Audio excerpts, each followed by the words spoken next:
Good evening, everybody. Welcome to the White House Correspondents Dinner, the night when Washington celebrates itself. Somebody's got to do it. And welcome to the fourth quarter of my presidency. It's true, that was Michelle cheering. Fact is, I feel more loose and relaxed than ever.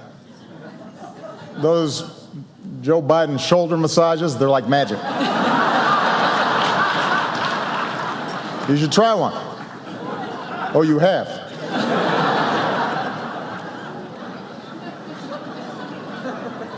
I am determined to make the most of every moment I have left. After the midterm elections, my advisors asked me, Mr. President, do you have a bucket list? And I said, well, I have something that rhymes with bucket list.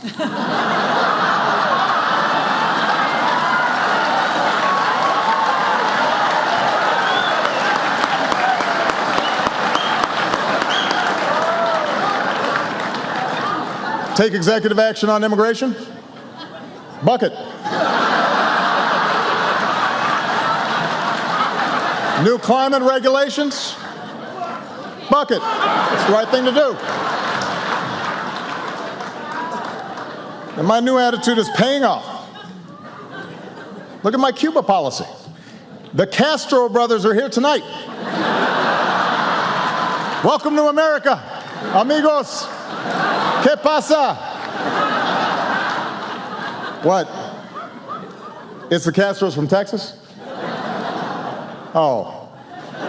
Hi, Joaquin. Hi, Julian. Anyway, being president is never easy. I still have to fix a broken immigration system, issue veto threats, negotiate with Iran, all while finding time to pray 5 times a day. Which is strenuous. And it is no wonder that people keep pointing out how the presidency has aged me. I look so old, John Boehner's already invited Netanyahu to speak at my funeral.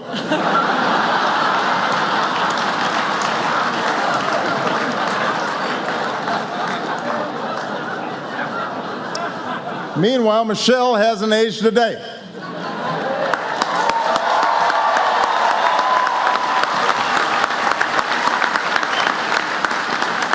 I ask her what her secret is. She just says, fresh fruits and vegetables. It's aggravating.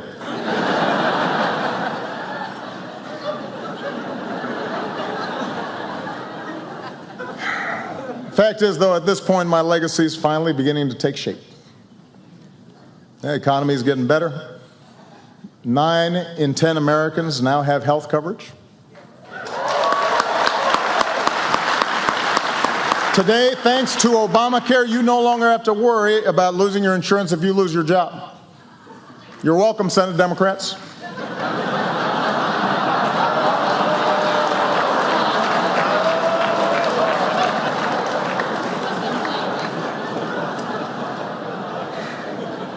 Now, look, it is true I have not managed to make everybody happy. 6 years into my presidency, some people still say I'm arrogant and aloof, condescending. Some people are so dumb. No wonder I don't meet with them. And that's not all people say about me. A few weeks ago, Dick Cheney says he thinks I'm the worst president of his lifetime. Which is interesting because I think Dick Cheney is the worst president of my lifetime.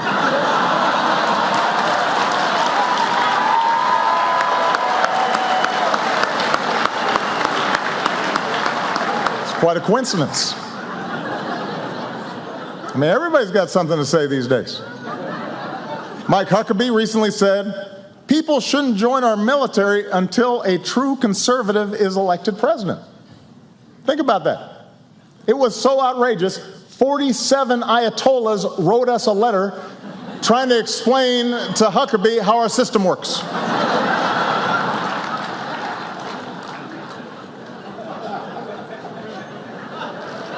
It gets worse. Just this week, Michelle Bachmann actually predicted that I would bring about the biblical end of days. Now that's a legacy.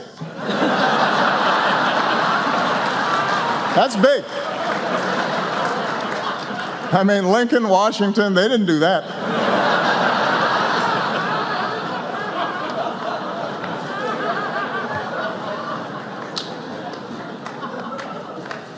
But, you know, I just had to put this stuff aside. I've got to stay focused on my job because for many Americans, this is still a time of deep uncertainty. For example, I have one friend.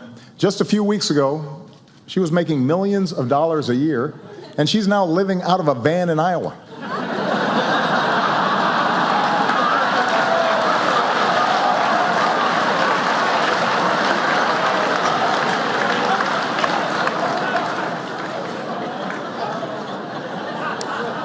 Meanwhile, back here in our nation's capital, we're always dealing with new challenges.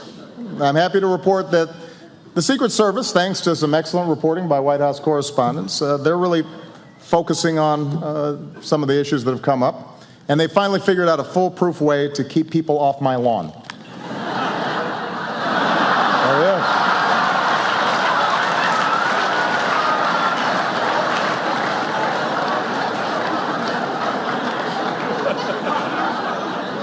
It works. And it's not just fence jumpers. Some of you know a few months ago a drone crash landed out back. That was pretty serious, but don't worry. We've installed a new state-of-the-art security system.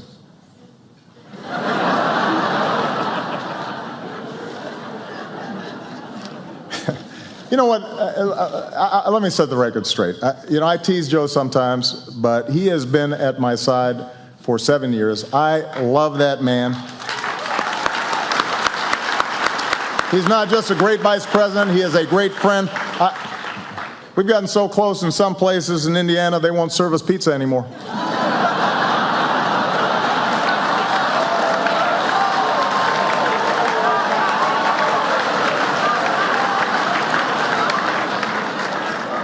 I want to thank our host for the evening, the Chicago girl, the incredibly talented Cicely Strong.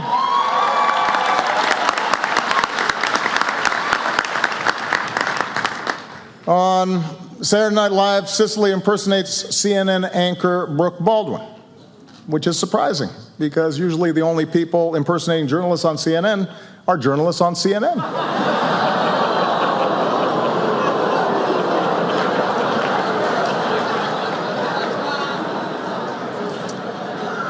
ABC is here with some of the stars from their big new comedy, Blackish. It's a great show, but I have to give ABC fair warning. Being Blackish only makes you popular for so long. Trust me. There's a shelf life to that thing.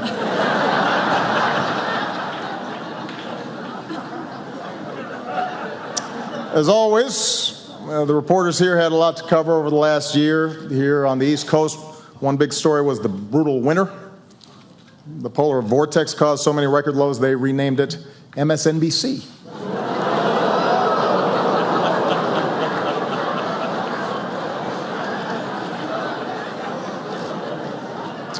But of course, let's face it, there is one issue on every reporter's minds, and that is 2016. Already we've seen some missteps. It turns out Jeb Bush identified himself as Hispanic back in 2009. But you know what? I understand. It's an innocent mistake. Reminds me of when I identified myself as American back in 1961.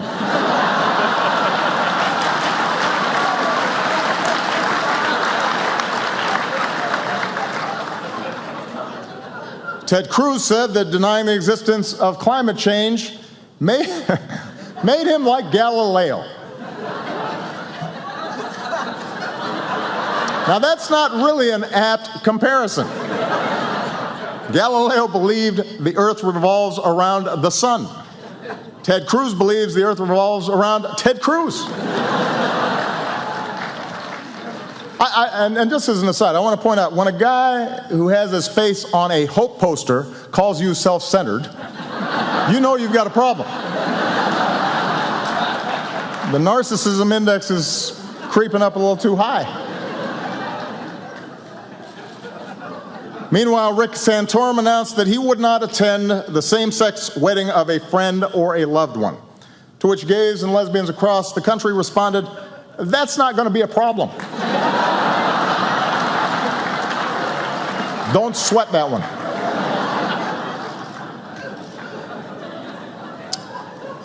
And Donald Trump is here. Still.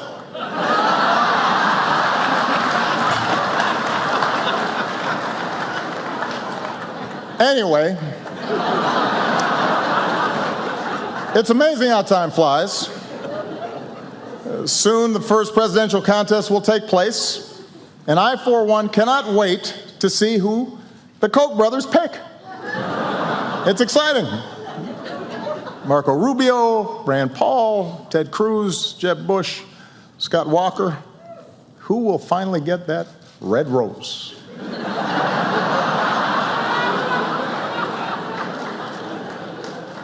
The winner gets a $1 billion war chest.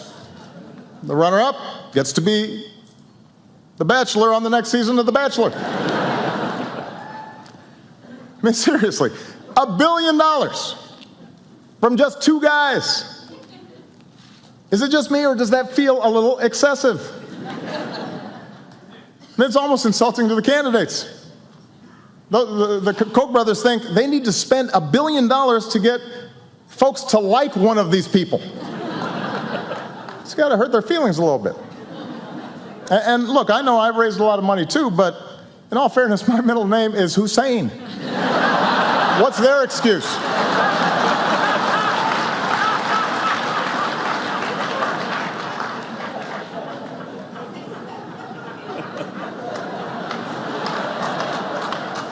The trail hasn't been easy for my fellow Democrats either. As we all know, Hillary's private emails got her in trouble. Frankly, I thought it was going to be her private Instagram account that was going to cause her bigger problems.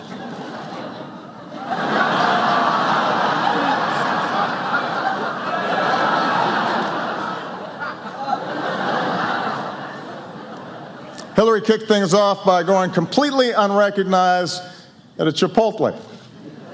Not to be outdone, Martin O'Malley kicked things off by going completely unrecognized at a Martin O'Malley campaign event.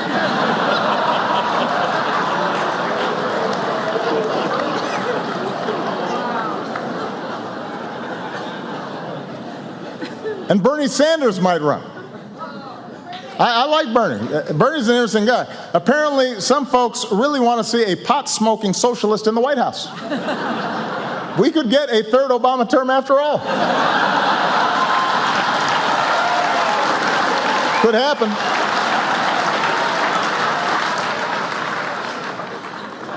Anyway, as always, I want to close on a more serious note. You know, I often joke about tensions between me and the press, but honestly, what they say doesn't bother me. I understand we've got an adversarial system. I'm a mellow sort of guy. And that's why I invited Luther, my anger translator, to join me here tonight.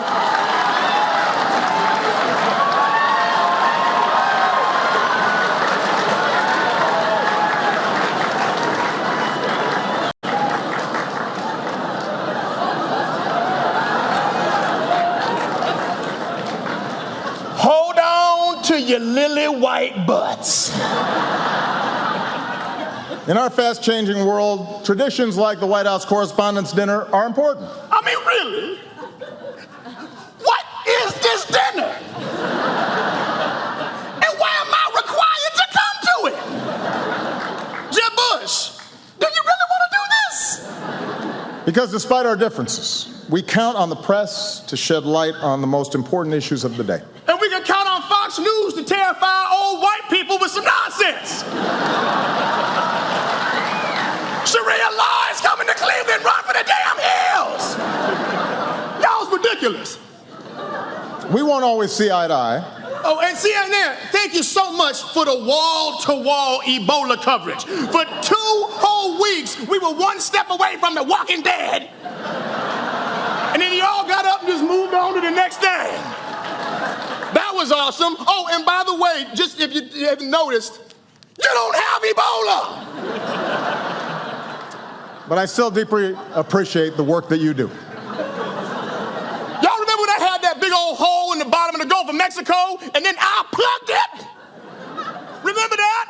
Which Obama's Katrina was that one? Was that 19 or was it 20? Because I can't remember. Protecting our democracy is more important than ever. For example, the Supreme Court ruled that the donor who gave Ted Cruz $6 million was just exercising free speech. Yeah, it's the kind of speech like this. I just wasted $6 million. And it's not just Republicans. Hillary will have to raise huge sums of money too. Oh, yeah. She gonna get that money. She gonna get all the money. Khaleesi is coming to Westeros. So watch out. Woo! The nonstop focus on billionaire donors creates real problems for our democracy. And that's why we're running for a 3rd term. No, we're not. We're not? No. Who the hell said that? But we do need to stay focused on some big challenges, like climate change. Hey, listen, y'all, if you haven't noticed, California is bone dry. It looked like a trailer for the new Mad Max movie up in there. Y'all think that Bradley Cooper came here because he wants to talk to Chuck Todd? He needed a glass of water. Come on. The science is clear. The science is clear. 9 out of the 10 hottest years ever came in the last decade. Now, I'm not a scientist, but I do know how to count to 10. Rising seas, more violent storms. You got mosquitoes, sweaty people on the train stinking it up. It's just nasty. I mean, look at what's happening right now. Every serious scientist says we need to act. The Pentagon says it's a national security risk. Miami floods on a sunny day, and instead of doing anything about it, we've got elected officials throwing snowballs in the Senate. Okay, Mr. Okay, I think I got it, bro. It is crazy. What about our kids? What kind of stupid, short-sighted, irresponsible bull? Whoa! Hey! What? Okay, no, hey.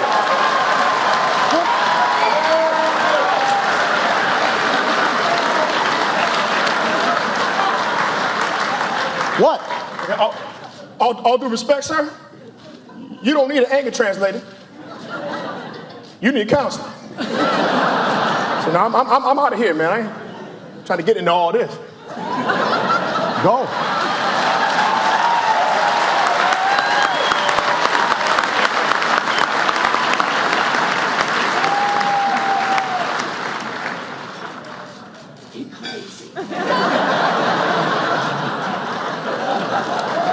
Luther, my anger translator, ladies and gentlemen.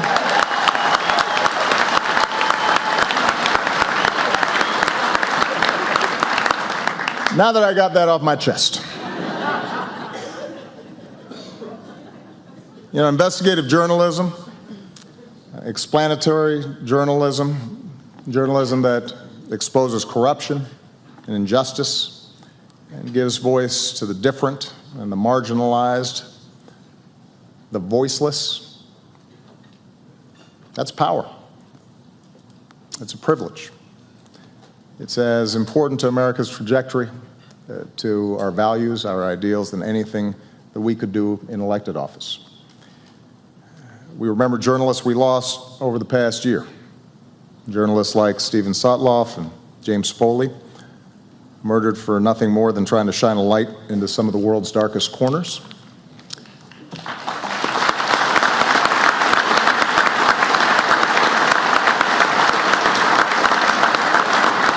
We remember the journalists unjustly imprisoned around the world, including our own Jason Rezan.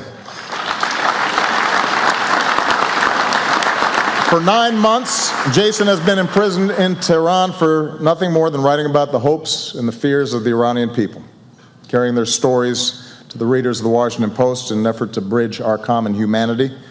As was already mentioned, Jason's brother Ali is here tonight, and I have told him personally we will not rest until we bring him home to his family, safe and sound.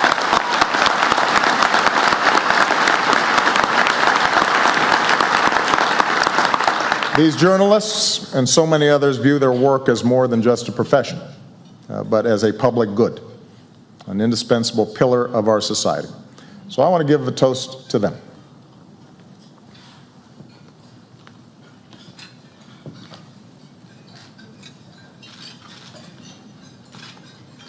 I raise a glass to them and to all of you with the words of the American foreign correspondent Dorothy Thompson. It is not the fact of liberty, but the way in which liberty is exercised that ultimately determines whether liberty itself survives. Thank you for your devotion to exercising our liberty and to telling our American story. God bless you. God bless the United States of America.